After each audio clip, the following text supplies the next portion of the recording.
Chris, what is our third main topic today? This is from, my screen reset. Hold on, one, sorry. This is from Isaac Beeby. Hi, John. HBO's The Last of Us TV series was one of my most anticipated shows of the year, tied with Obi-Wan Kenobi.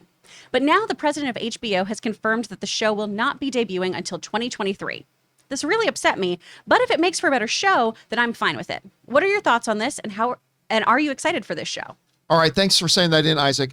And yeah, look, I will tell you this. I am extremely excited for The Last of Us. I don't think I've ever been this excited for Warcraft I was.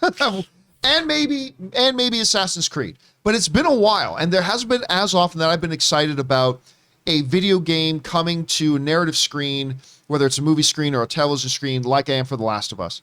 I think Last of Us 1 and 2 constitute the best storytelling I've ever seen in a video game, particularly Last of Us 2. Like the depth of the story, the way it goes deep into the human condition and the human experience, the whole notion of experimenting and looking at and examining what does pain do to people, even our heroes. What does it do to them? And how does that moderate and sometimes instigate our behavior? And as a character study, as a study of the human condition like that, I watched like an 8-9 hour cutscene movie of Last of Us 2, and I was completely enthralled with it. Best storytelling I've ever seen in a video game. I'm not saying it's the best video game of all time. I'm saying it's the best storytelling I've ever seen in a game. And so knowing that they were now bringing that to the screen was exciting. Knowing that HBO was bringing it to the screen, which nobody does it better in the business than HBO. Others do it well. Netflix can do it very well, but HBO is like the king of it. And it was supposed to come out now in 2022. However, we did just find out that unfortunately, going to have to wait a little while for that. This comes to us from the folks over at Polygon who write the following. Although the series was originally announced to appear in 2022, HBO and HBO Max Chief Content Officer Casey Bloys offered an update in an interview with Deadline, stating that the much-anticipated HBO adaptation starring Pedro Pascal from The Mandalorian and Bella Ramsey, one of my favorite side characters in Game of Thrones, was still in production. It is not going to air in 2022, Bloys told Deadline.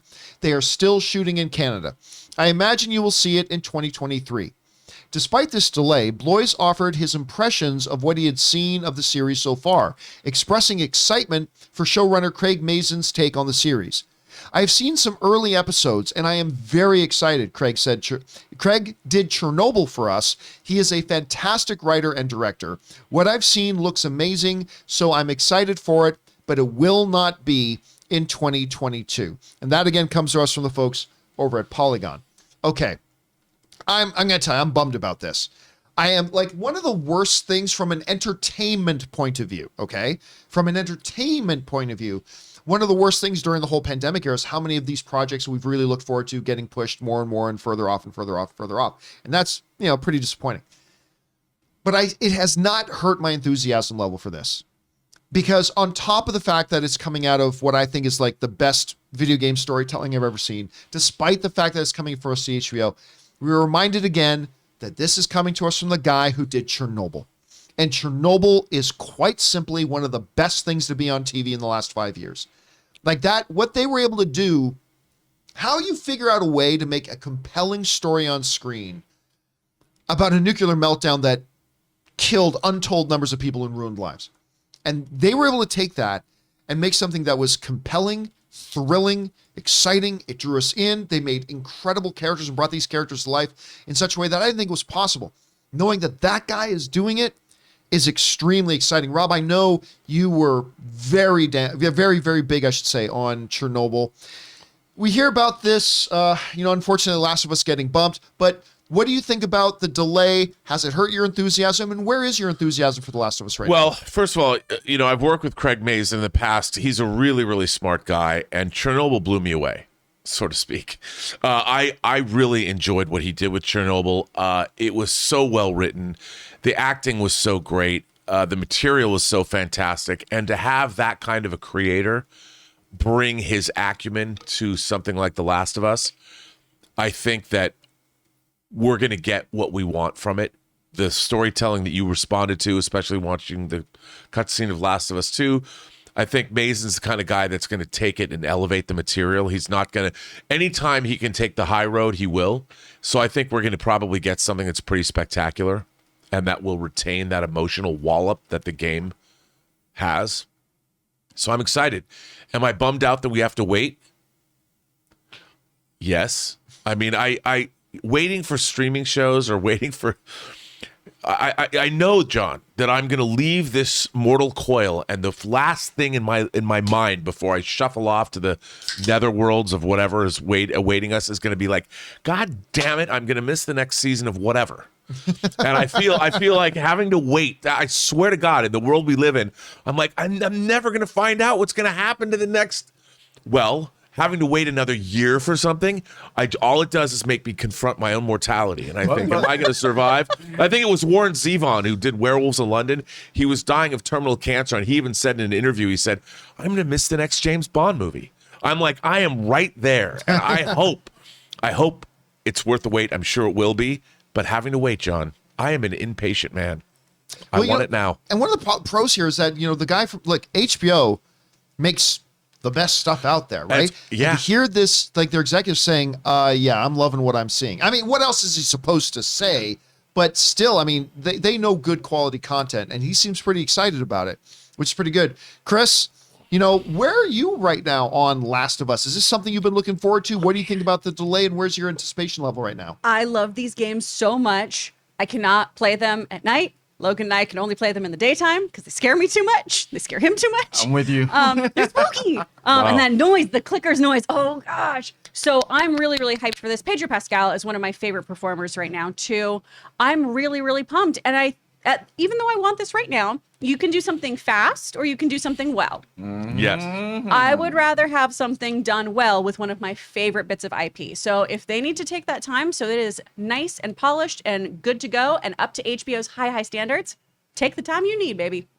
Ray, I don't know, like you play a lot of games, but you're more of an Xbox guy, so I don't even know if you ever played Last of Us. I watched Ryan play it. Right, our buddy Ryan plays it. He played a lot. The games I can't play, like some of like the Resident Evils, I'll watch people play it. Like it's perfect for a TV show. I think this game. You're not big into playing the horror genre games? Not all horror genre games. There's like a game called Outlast that I would never play. Oh, that's yeah, terrifying. Yeah. But you know what? Any delay is good when it comes to HBO because they're bringing out the best stuff like you could possibly get. So like if Halo, like let's say they delayed Halo, I would want it to be because they're making it better. Right. Which we don't know if that would be the case with Paramount Plus, but we know it would be with HBO. Because you're right, HBO has kind of earned that benefit of the doubt from us, that if they're getting delayed, they're making it even better, which isn't always the case with a lot of the other studios, right? Well, guys, question is for you. What do you think about this? Have you been looking forward to this Last of Us series? Does the delay really bum you out? Are you perfectly okay with it, thinking you might make it better? Maybe you're just kind of not interested in it at all. Whatever you guys are thinking about it, jump down into the comment section below and let us know your thoughts.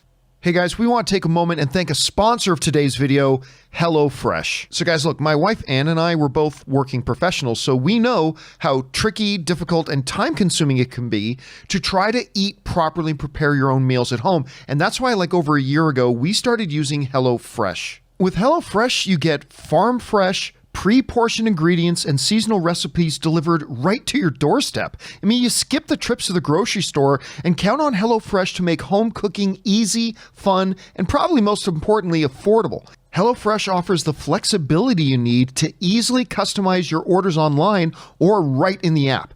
Easily change your delivery day, food preferences, and plan size, or skip a week whenever you need to. HelloFresh is 72% cheaper than a restaurant meal of the exact same quality, and you can save on average over $65 a month when you order HelloFresh instead of going grocery shopping. So guys, I'm telling you, whether you are single or have a family, you are going to love HelloFresh. So go to HelloFresh.com/Campea16 and use the promo code Campea16 for up to 16 free meals and 3 free gifts. That's again, HelloFresh.com/Campea16 and use that promo code Campea16 for up to 16 free meals and 3 free gifts. HelloFresh, America's #1 meal kit.